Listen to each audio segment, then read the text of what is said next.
मैं इस क्लास में हरगिज़ नहीं चाहता हूँ कि मैं आपको बहुत सारा एक्सप्लेनेशन देकर कंफ्यूज करूँ। मैं ये चाहता हूँ कि बस आप आर्टिफिशियल न्यूरल नेटवर्क का एक बेसिक इंट्यूशन समझें। So the idea of artificial neural network actually comes from biological neural network, but we will not go in too much detail about biological neural network. Biological neural network में होता क्या है, जैसे कि ये neurons हैं, दिमाग के अंदर होता है। इसके पास इस तरह से सिग्नल लेने के लिए वायर कह लो, कुछ भी कह लो, बायोलॉजी का अपना टर्म है। ये सिग्नल लेता है और then it processes that signal and gives an output.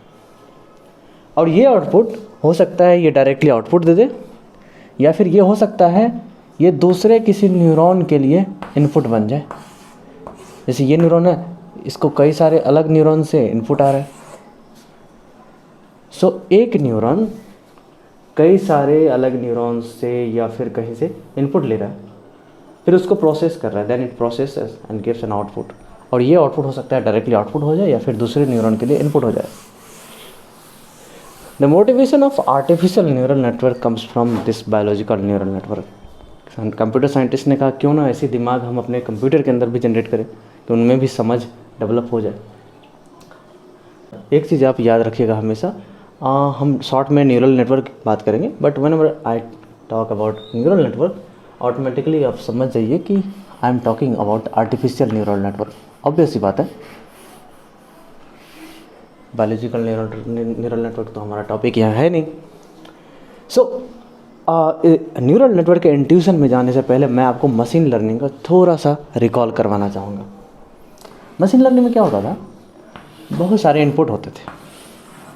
Let's have 4 input here, और इसके बाद एक आउटपुट निकलता था। सो यहाँ मान चलिए x1 है, x2 है, x3 है, x4 है। सो यहाँ पर जो ये वैल्यू होता था इस सर्कल के अंदर, वो क्या होता था, summation of wi xi i equal to 1 to n plus b। मैं कांस्टेंट टर्म को अलग कर ले रहा हूँ, अगर आप कांस्टेंट को साथ रखेंगे तो आप i इक्वल टू 0 से शुरू करके लिख लीजिएगा, ठीक है। ये वैल्यू होता था, ये लीनियर रिग्रेशन तक ये वैल्यू होता था। लीनियर रिग्रेशन अगर आपको रिकॉल करें तो इस तरह से होता था। लेकिन जैसे ही आप क्लासिफिकेशन में आते थे, जैसे ही आप लॉजिस्टिक रिग्रेशन में आते थे, तो वहाँ पर क्या होता था, ये वैल्यू तो होती ही थी, लेकिन इसके बाद इसको एक दूसरे फंक्शन से फिर से प्रोसेस किया जाता था, और जिसे हम कहते थे एक्टिवेशन फंक्शन। कंफ्यूज नहीं होना, व्हाट इज एक्टिवेशन फंक्शन अगर आपको पता है तो ठीक है, लेकिन फ़िलहाल के लिए आप ये समझिए कि it is just a function जिसमें जो कि इनपुट लेगा फिर एक आउटपुट देगा। और यहाँ पर जो आउटपुट होता था वो हमारा फाइनल आउटपुट होता था। ये है बेसिक सा मशीन लर्निंग का एक सेटअप, जिसमें कि इनपुट होता था, वैल्यू आउटपुट होती थी, फिर उसको एक्टिवेशन फंक्शन की मदद से प्रोसेस किया जाता था, उसके बाद ये फाइनल आउटपुट आता था। आर्टिफिशियल न्यूरल नेटवर्क में होने वाला ये है, न्यूरल नेटवर्क में ये वेट है W1, W2, W3, W4। Artificial network में होने वाला ये है नेटवर्क्स ऑफ न्यूरॉन्स होने वाले हैं। ये इनपुट है, ये इनपुट मिलकर एक नया न्यूरॉन बना रहे हैं, या नए न्यूरॉन एक न्यूरॉन को इनपुट दे रहे हैं। लेकिन ये सारे जो इनपुट हैं ये एक और न्यूरॉन को इनपुट दे रहे होंगे, हो सकता है 3 न्यूरॉन को आगे भेज रहे होंगे डेटा।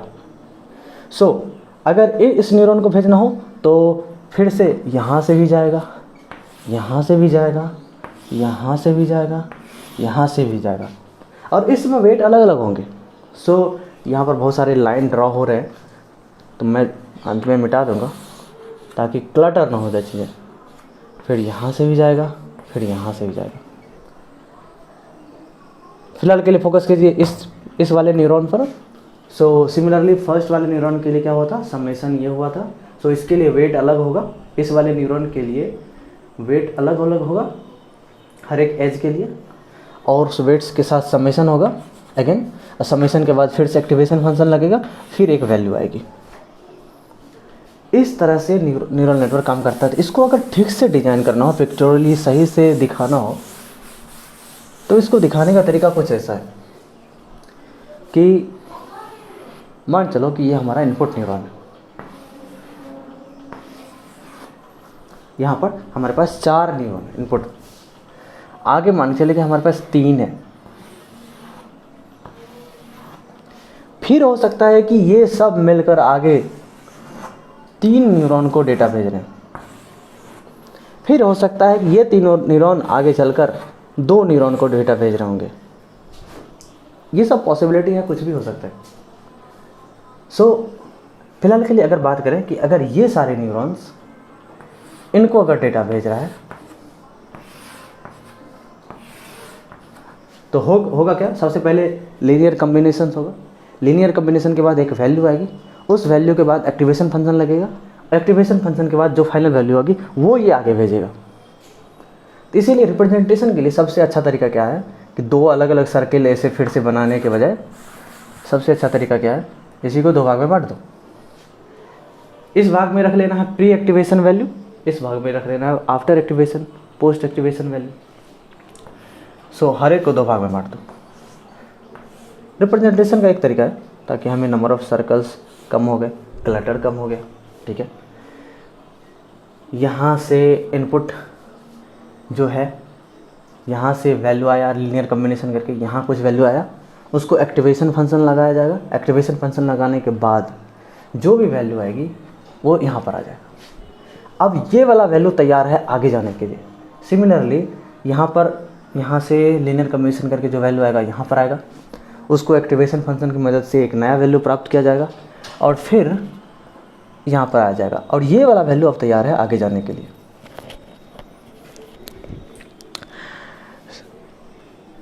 ये आर्टिफिशियल न्यूरल नेटवर्क का एक बेसिक इंट्यूशन है। अब कुछ टर्मिनोलॉजी थोड़ा सा ध्यान में रखते हैं, जैसे कि यहाँ पर आप देखेंगे कि इसको लेयर वाइज देखेंगे आप। यहाँ पर कितने लेयर हैं, 1 2 3 4। अगर इंडेक्सिंग की बात की जाए तो लेयर स्टार्ट होती है 0 से, तो ये है 0th लेयर, ये है फर्स्ट लेयर, ये है सेकेंड लेयर, ये है थर्ड लेयर। अगर नोमेनक्लेचर की बात की जाए तो इसको कहा जाता है इनपुट लेयर, क्योंकि यहाँ से डेटा आ रही है फर्स्ट टाइम, इनपुट लेयर। इसको कहा जाता है आउटपुट लेयर, क्योंकि यहाँ से डाटा फाइनली हमको मिल रही है, वैल्यू मिल रही है। और बीच में जितने सारे हैं वो सब कहलाते हैं हिडन लेयर। यहाँ पर कितने हिडन लेयर हैं, 1 2 हिडन लेयर। अब हम अगली क्लास में ये थोड़ा सा डिटेल से देखेंगे कि एक्टिवेशन फंक्शन होता क्या है, एक्टिवेशन फंक्शन काम क्या कैसे करता है।